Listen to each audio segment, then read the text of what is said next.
about you, but when I was younger, I was deadly afraid of quicksand. The movies, the games, the TV shows, everything kind of depicted as a killer. You get sucked in, you're donezo. It's over. But the real question is like, can it be? Is it really a killer?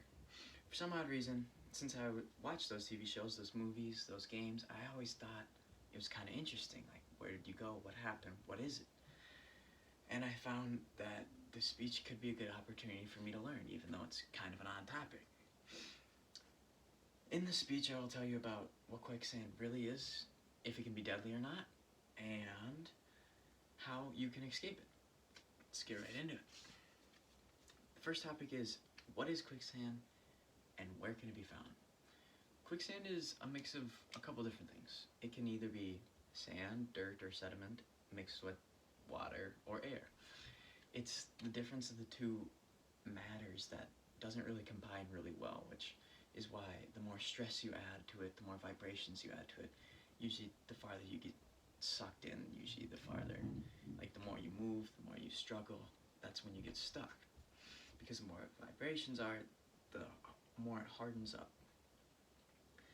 There's also two different kinds. There's dry quicksand and there's wet quicksand. Wet quicksand is usually found under still water, which is usually when the sand is saturated and agitated.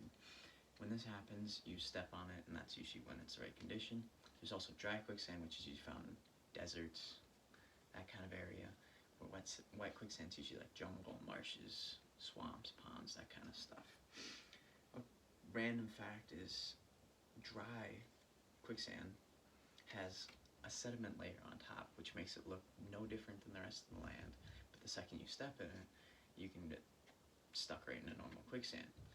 Another random fact is that Apollo had to teach astronauts how to get out of dry quicksand because you can't really tell where it is, and it's thought that there could be quicksand on the moon or Mars. Now that we know what it is, how deadly really is it?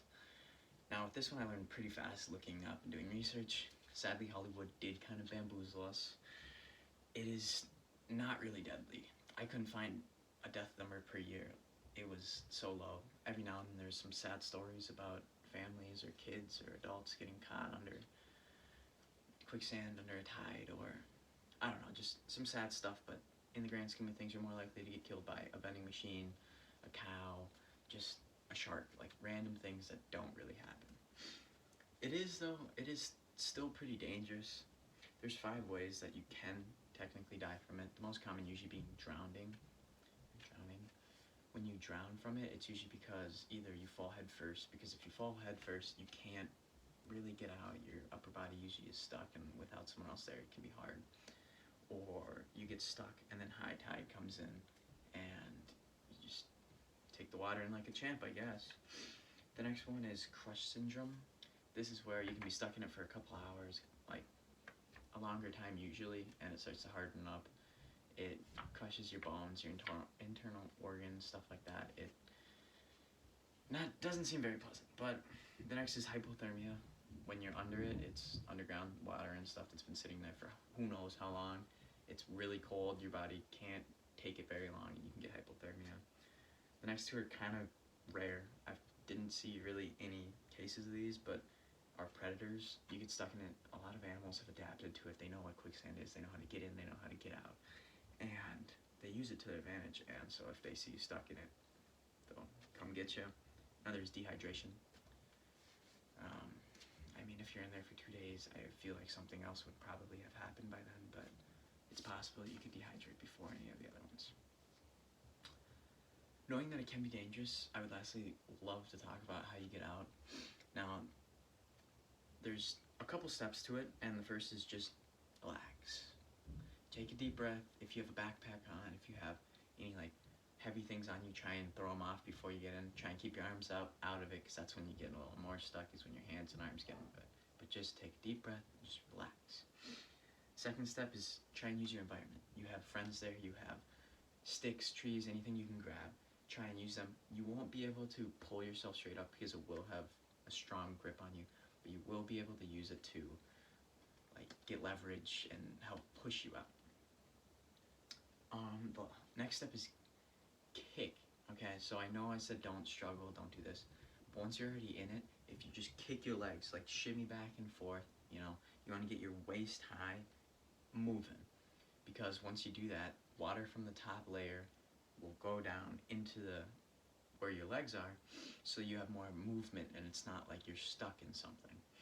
Once you do that, you want to lay on your back because quicksand actually is much more dense than a human body, so you can float on top. So you want to kick super hard, and then you want to lay on your back. Once you lay on your back, you want to use your backstroke. You want to stroke all the way out until you're out of it. And honestly, once you learn that, it's pretty easy. I've seen videos, and it took like 20 seconds once they're stuck in. Once you know the information, it's pretty easy. People just get too stressed. They try too hard. They get their arms stuck. Once you get your arms stuck, it's a little bit harder. And the more you move, the more agitated it gets. The more you struggle, the more agitated it gets, and the more you sink. Now, usually it only sinks up to about your chest at most, so you'd have to get your head stuck on there for it to really be dangerous, but yeah, it doesn't really ever sink that much. So overall, learning about quicksand was super interesting, and I honestly did kind of enjoy picking this. I could have picked an easier subject, but I'm happy to have learned what quicksand is, how deadly it is, and how to get out. Sadly, Hollywood and video games have lied to me. It was quite unfortunate, but either watching Indiana Jones or playing Fortnite, it just wasn't the same. There was no struggle. It was pretty easy, and it wasn't as deadly, even though that sounds a little dark. I always thought it was a killer, and I was super afraid of it, and knowing what I know now, I know that quicksand's kind of a beta, and you don't really have to be afraid of it. It's, as long as you follow the steps I told you, you'll never have to worry about it. Unfortunately, quicksand isn't as dangerous or extravagant as a topic as I had hoped, but if you stuck the whole way through my speech, you'll know how to get in, you'll know how to get out, and you'll know how to have a good time doing it.